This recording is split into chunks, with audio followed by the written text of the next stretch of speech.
ಇಷ್ಟ ಆದವ್ರು ಕೇಳಿ, ಇಷ್ಟ ಆಗಿಲ್ಲ ಅನ್ನೋರು ಬಿಟ್ಬಿಡಿ. ಹೆಂಗೆ ಅಂದ್ರೆ ಎಲ್ಲರಿಗೂ ಈ ವಿಷಯ ತಿಳಿಲೇಬೇಕು, ಇಷ್ಟ ಆಗ್ಲೇಬೇಕು ಅಂತ ಇಲ್ಲ. 100 ಜನದಲ್ಲಿ 3 ಜನ ಅರ್ಥ ಮಾಡ್ಕೊಂಡ್ರು ಸಾಕು, ಇಲ್ಲ ಒಬ್ರಿಗೆ ಅರ್ಥ ಆದ್ರೂ ಸಾಕು ಈ ವಿಷಯ.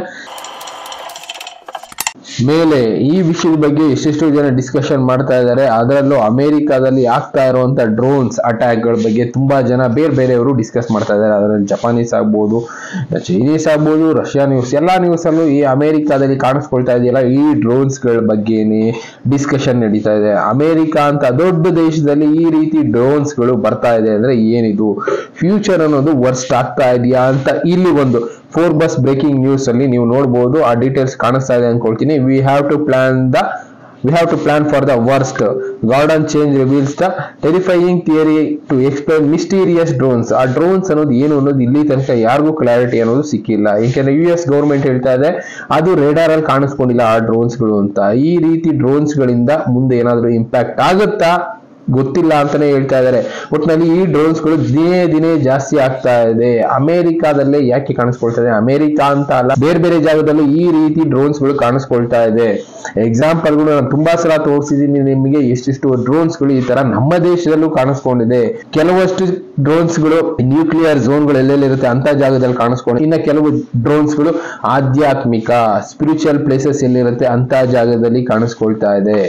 ಎಕ್ಸಾಂಪಲ್ ಪ್ರವೀಣ್ ಮೋಹನ್ ಅನ್ನೋರ್ ವಿಡಿಯೋ ನೀವು ನೋಡಿರ್ತೀರಾ. ಅವರು ರೀಸೆಂಟ್ ಆಗಿ 1 ಡೇ ಬಿಫೋರ್ ತೋರಿಸಿರುವಂತಹ ವಿಡಿಯೋದಲ್ಲಿ ಅವ್ರು ತೋರಿಸ್ತಾರೆ ಈ ರೀತಿ ಡ್ರೋನ್ ಒಂದು ತಿರುವಣ್ಣಾಮಲೈ ಬೆಟ್ಟದ ಸುತ್ತ ಕಾಣಿಸ್ಕೊಂಡಿದೆ. ಮೊನ್ನೆ ಅಖಂಡ ದೀಪೋತ್ಸವ ಏನೋ ಇತ್ತು, ಆ ಜಾಗದಲ್ಲಿ ಈ ರೀತಿ ಡ್ರೋನ್ ಕಾಣಿಸ್ಕೊಂಡಿದೆ ಅಂತಾನೆ ಪ್ರವೀಣ್ ಮೋಹನ್ ಅವರ ಚಾನೆಲ್ ಅಲ್ಲಿ ಸ್ಪಿರಿಚುಯಾಲಿಟಿ ಇನ್ ಹಿಸ್ಟ್ರಿ ರಿಲೇಟೆಡ್ ಈ ಪ್ಲಸ್ ವಿಗ್ರಹಗಳು ಇದ್ರ ಬಗ್ಗೆ ಸ್ಟಡಿ ಮಾಡಿ ಅವ್ರು ಹೇಳ್ತಾ ಇರ್ತಾರೆ. ಅವ್ರು ತೋರಿಸ್ತಾ ಇರೋದು ಇದು ರೀಸೆಂಟ್ ಆಗಿ ಕಾಣಿಸ್ಕೊಂಡಿದೆ ತಿರುವಣ್ಣಾಮಲೈ ಟೆಂಪಲ್ ಹತ್ರ. ಈ ಡ್ರೋನ್ಸ್ ಗಳು ಸ್ಪಿರಿಚುಯಾಲಿಟಿ ಇರೋ ಜಾಗದಲ್ಲಿ ಪ್ಲಸ್ ನ್ಯೂಕ್ಲಿಯರ್ ಝೋನ್ಸ್ ಎಲ್ಲೆಲ್ಲಿದೆ ಅಂತ ಜಾಗದಲ್ಲಿ, ಇನ್ನ ಕೆಲವಷ್ಟು ಬೇರೆ ದೇಶಗಳಲ್ಲಿ ಯಾವ್ದಾವುದೋ ಏರಿಯಾಗಳಲ್ಲಿ ಕಾಣಿಸ್ಕೊಳ್ತಾ ಇದೆ. ಅಂದ್ರೆ ಆ ಜಾಗದಲ್ಲಿ ಪೋರ್ಟಲ್ ಗಳೇನಾದ್ರೂ ಇದೆಯಾ ಅನ್ನೋ ಪ್ರಶ್ನೆ ಹುಟ್ಬಿಡುತ್ತೆ. ಪೋರ್ಟಲ್ಸ್ ಅಂದ್ರೆ ಇವರು ಟ್ರಾನ್ಸ್ಫರ್ ಆಗೋದಕ್ಕೆ, ಅಂದ್ರೆ ಡ್ರೋನ್ಸ್ ಗಳು ಟ್ರಾನ್ಸ್ಫರ್ ಆಗೋದಕ್ಕೆ ಒಂದು ಜಾಗದಿಂದ ಇನ್ನೊಂದು ಜಾಗಕ್ಕೆ, ಅಂದ್ರೆ ಈ ಜಗತ್ತಿನಿಂದ ಬೇರೆ ಜಗತ್ತಿಗೆ ಟ್ರಾನ್ಸ್ಫರ್ ಆಗೋದಕ್ಕೆ ಕೆಲವಷ್ಟು ಪೋರ್ಟಲ್ ಗಳನ್ನ ಬಳಸ್ತಾರೆ. ಅಂತ ಪೋರ್ಟಲ್ ಗಳು ಇರೋ ಜಾಗದಲ್ಲಿ ಈ ಡ್ರೋನ್ಸ್ ಗಳು ಕಾಣಿಸ್ಕೊಳ್ತಾ ಇದೆ. ಅದನ್ನೇ ಇವರು ಹೇಳ್ತಾ ಇರೋದು ಸೈಂಟಿಸ್ಟ್ ಗಳು, ಈ ಡ್ರೋನ್ಸ್ ಗಳು ಈಗ ನಮ್ಮ ಭೂಮಿ ಮೇಲೆ ಬಂದೋಗೋದಕ್ಕೆ ಶುರು ಮಾಡಿದ್ಯಾ. ಅದರಲ್ಲೂ ಒಂದು ಮಾತು ಹೇಳ್ತಾರೆ, ಇವ್ರ ಚಾನಲ್ ಅಂತ ಅಲ್ಲ ಎಷ್ಟೆಷ್ಟೋ ಚಾನೆಲ್ಗಳಲ್ಲಿ ಈ ವಿಷಯನೇ ಡಿಸ್ಕಷನ್ ನಡೀತಾ ಇರೋದು. ಡ್ರೋನ್ಸ್ ಎಲ್ಲಿ ನೋಡಿದ್ರು ಈ ರೀತಿ ಡ್ರೋನ್ಸ್ ಗಳಿದೆಯಲ್ಲ, ಏನಿದು ಡ್ರೋನ್ಸ್ ಗಳು, ಯಾಕೆ ಅಮೆರಿಕ ಮುಚ್ಚಿಡೋ ಕೆಲಸ ಮಾಡ್ತಾ ಇದೆ, ಇರೋ ವಿಷಯನ ಯಾಕೆ ಜನರ ಮಧ್ಯೆ ತಿಳಿಸ್ತಾ ಇಲ್ಲ ಅಮೆರಿಕಾದಲ್ಲಿ ಸೀಕ್ರೆಟ್ ಆಗಿ ಏನಾದ್ರು ಕೆಲಸ ಮಾಡ್ತಾ ಇದ್ದಾರಾ ಅನ್ನೋ ಪ್ರಶ್ನೆ ಹುಟ್ಬಿಡುತ್ತೆ. ಇನ್ನ ಒಂದು ಕಡೆ ರೀತಿ ಹೇಳೋದಾದ್ರೆ ಮೇಲೆ ಅಂತ ಕೂಡ ಕರೆದಿದ್ದಾರೆ ಇದನ್ನ. ಮೇಲೆ ಅಂದ್ರೆ ಆಂತರಿಕ ಯುದ್ಧ ಅನ್ನೋದು ಶುರು ಆಗುತ್ತೆ. ಅದಕ್ಕೆ ಕೆಲವಷ್ಟು ನೆಗೆಟಿವ್ ಆಗ್ಬೋದು, ಪಾಸಿಟಿವ್ ಆಗ್ಬೋದು, ಮೈಂಡ್ ಕಂಟ್ರೋಲಿಂಗ್ ಗೇಮ್ ಅನ್ನೋದು ಫ್ಯೂಚರ್ ಅಲ್ಲಿ ನಡೆಯುತ್ತೆ. ಅಂತ ಮೈಂಡ್ ಕಂಟ್ರೋಲ್ ಮಾಡುವಂತ ಡ್ರೋನ್ಸ್ ಗಳ ಇದ ಅನ್ನೋದು ಪ್ರಶ್ನೆ ಆಗ್ಬಿಟ್ಟುತ್ತೆ. ಒಟ್ಟಿನಲ್ಲಿ ಮೇಲೆ ಪ್ರಿಡಿಕ್ಷನ್ ಮಾಡಿದರೆ ಮುಂದೆ ಅಮೆರಿಕಾದಲ್ಲಿ ಆಂತರಿಕ ದಂಗೆ ಅನ್ನೋದು ಶುರು ಆಗ್ಬಹುದು.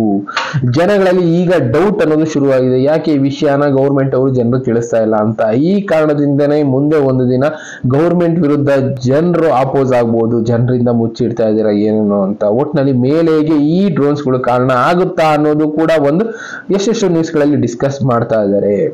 ಇಲ್ಲಿ ಅಂತ ಅಲ್ಲ, ನಾನು ಈಗ ತೋರಿಸಿದ್ನಲ್ಲ ಇಂಡಿಯಾದಲ್ಲಿ ಕಾಣಿಸ್ಕೊಂಡಿದೆ, ಥೈಲ್ಯಾಂಡ್, ಫಿಲಿಪೈನ್ಸ್, ಚೈನಾ, ರಷ್ಯಾ, ಎಷ್ಟೆಷ್ಟೋ ಕಡೆ ಈ ರೀತಿ ಡ್ರೋನ್ಸ್ ಗಳು ಕಾಣಿಸ್ಕೊಳ್ತಾ ಇದೆ. ಬ್ರೆಜಿಲ್ ಅಲ್ಲಿ ಕಾಣಿಸ್ಕೊಂಡಿದೆ. ಕಾಡುಗಳು ಬೇರೆ ಜಾಗದಲ್ಲಿ ಪೋರ್ಟಲ್ ಗಳು ಎಲ್ಲಿದೆಯೋ ನಮಗಂತೂ ಗೊತ್ತಿಲ್ಲ, ಎಂಟ್ರಿ ಯಾವ ತರ ಇದೆಯೋ ಗೊತ್ತಿಲ್ಲ. ಯಾರೋ ಒಬ್ರು ಪರಿಚಯ ಆಗ್ಬೋದು, ಯಾರೋ ಒಬ್ರನ್ನ ಮೀಟ್ ಮಾಡಬಹುದು ಅನ್ನೋದು ಮಾತ್ರ ನಂಬಿಕೆ ಉಳ್ಕೊಂಡಿದೆ. ಎಷ್ಟೋ ಸಲ ಏಲಿಯನ್ಸ್ ಭೂಮಿ ಮೇಲೆ ಬಂದೋಗಿದೆ. ಇನ್ನ ಬಾಬಾ ವಾಂಗ್ ಅವರು ಒಂದು ಮಾತು ಹೇಳಿದ್ರು 2025 ಆ ಸಮಯದಲ್ಲಿ ಏಲಿಯನ್ಸ್ ಗಳು ಮನುಷ್ಯರ ಜೊತೆ ಮಾತಾಡೋದಕ್ಕೆ ಶುರು ಮಾಡ್ತಾರೆ ಅಂತ. ಏಲಿಯನ್ಸ್ ಗಳು ಅಂದ್ರೆ 2 ಟೈಪ್ ಅನ್ಕೊಂಡಿದ್ದಾರೆ. ಒಂದು ಬಂದು ನಮ್ಮ ಭವಿಷ್ಯತ್ ಮಾನವರು, ಫ್ಯೂಚರ್ ಇಂದ ಜನ ಇಲ್ಲಿಗೆ ಬರ್ತಾ ಇದ್ದಾರೆ, ಮುಂದೆ ಆಗುವಂತ ಅನಾಹುತಗಳನ್ನ, ರೇಡಿಯೋ ಆಕ್ಟಿವ್ ಎಲಿಮೆಂಟ್ಸ್ ಇಂದ ಆಗುವಂತ ಅನಾಹುತಗಳನ್ನ ತಡೆಯೋ ಕೆಲಸ ಮಾಡ್ತಾ ಇದ್ದಾರೆ ಅಂತ ಒಂದು ರೀತಿ. ಆದ್ರೆ ಈ ಏಲಿಯನ್ಸ್ ಗಳೇ ಏಂಜಲ್ಸ್ ಗಳು ಅಂತ ಕೂಡ ಕನ್ಸಿಡರ್ ಮಾಡ್ತಾರೆ. ಅಂದ್ರೆ ಇವರೆಲ್ಲ ದೇವತಾ ಮನುಷ್ಯರು, ದೇವರುಗಳು ಹೆಚ್ಚು ಕಡಿಮೆ ಅನ್ನೋದಾದ್ರೆ.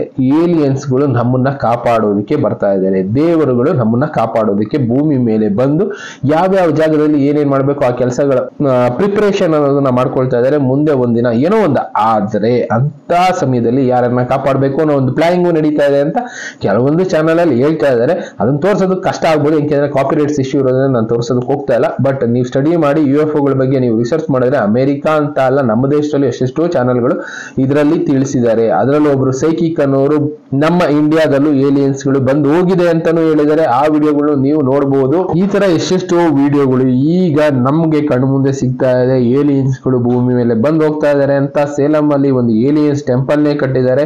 ಇನ್ನ ಅನುನಾಕಿ ಅಂತ ಒಂದು ಟೆಂಪಲ್ ನ ಕಟ್ತಾ ಇದ್ದಾರೆ. ಏಲಿಯನ್ಸ್ ಗಳ ಬಗ್ಗೆ ತುಂಬಾನೇ ರಿಸರ್ಚ್ ನಡೀತಾ ಇದೆ.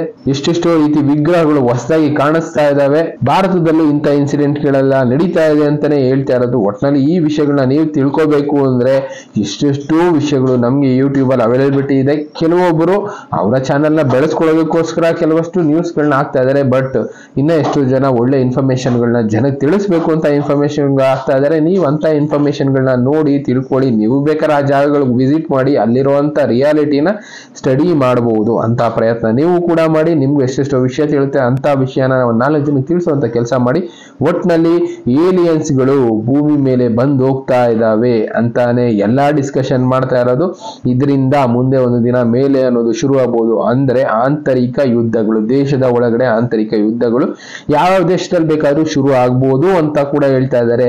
ಇದು ದೇವರುಗಳು ಮಾಡ್ತಾ ಇದಾರ, ಏಂಜಲ್ಸ್ ಗಳು ಮಾಡ್ತಾ ಇದಾರ, ಒಟ್ಟಿನಲ್ಲಿ ಪ್ರಕೃತಿನಲ್ಲಿ ಬದಲಾವಣೆ ತರಬೇಕು ಅನ್ನೋ ಸಮಯದಲ್ಲಿ ಇದೆಲ್ಲ ಆಗತ್ತೆ ಅಂತ ಕಾಲಜ್ಞಾನಿಗಳು ಬರೆದಿದ್ರು. ಅಂತದೆಲ್ಲ ಪ್ರಿಡಿಕ್ಷನ್ ಗಳು ನಿಜ ಆಗ್ತಾ ಇದೆ ಅಂತಾನೆ ಇವರು ತಿಳಿಸ್ತಾ ಇರೋದು. ಎಷ್ಟೆಷ್ಟೋ ಜನ ಪ್ರಿಡಿಕ್ಟ್ ಮಾಡಿರೋ ವಿಷಯಗಳು ಈಗ ನಿಜ ಆಗೋದಕ್ಕೆ ಶುರು ಆಗಿದೆ. ಒಟ್ಟಿನಲ್ಲಿ ವಿನಾಶದ ಅಂಚಿನಲ್ಲಿದೆ ಮನುಷ್ಯ ಸಂಕುಲ ಅಂತಾನೆ ಎಲ್ಲರೂ ಯೋಚನೆ ಮಾಡ್ತಾ ಇದ್ದಾರೆ. ಆಗುತ್ತೋ ಬಿಡುತ್ತೋ ನೋಡೋಣ, ಕಾಯ್ದು ಇನ್ನ ಇದೇ ರೀತಿ ವಿಷಯಗಳನ್ನ ತಿಳ್ಕೊಳ್ತಾ ಇರೋಣ. ನಮ್ಮ ಎಚ್ಚರಿಕೆಯನ್ನು ನಾವಿರ್ಬೇಕಾಗತ್ತೆ, ನಾವು ಬದುಕೋ ದಾರಿನ ನಾವು ಕಂಡ್ಕೋಬೇಕಾಗತ್ತೆ. ಅಷ್ಟೇ ಹೇಳ್ತಾ ಇರೋದು. ಇಷ್ಟ ಆದವ್ರು ಕೇಳಿ, ಇಷ್ಟ ಆಗಿಲ್ಲ ಅನ್ನೋರು ಬಿಟ್ಬಿಡಿ. ಅಂದ್ರೆ ಎಲ್ಲರಿಗೂ ಈ ವಿಷಯ ತಿಳಿಲೇಬೇಕು, ಇಷ್ಟ ಆಗ್ಲೇಬೇಕು ಅಂತ ಇಲ್ಲ. 100 ಜನದಲ್ಲಿ 3 ಜನ ಅರ್ಥ ಮಾಡ್ಕೊಂಡ್ರು ಸಾಕು, ಇಲ್ಲ ಒಬ್ರಿಗೆ ಅರ್ಥ ಆದ್ರೂ ಸಾಕು. ಈ ವಿಷಯ ತಿಳ್ಕೊಳ್ಳೋರು ತಿಳ್ಕೊಳ್ಳಿ, ಇನ್ನೊಂದು 4 ಜನಕ್ಕೆ ತಿಳಿಸ್ತಾ ಹೋಗಿ. ಇನ್ನ ಇದೇ ರೀತಿ ವಿಷಯಗಳನ್ನ ನಾನು ನಿಮ್ಗೆ ತಿಳಿಸ್ತಾ ಇರ್ತೀನಿ. ಥ್ಯಾಂಕ್ ಯು, ಮತ್ತೆ ಸಿಗ್ತೀನಿ. Good bye.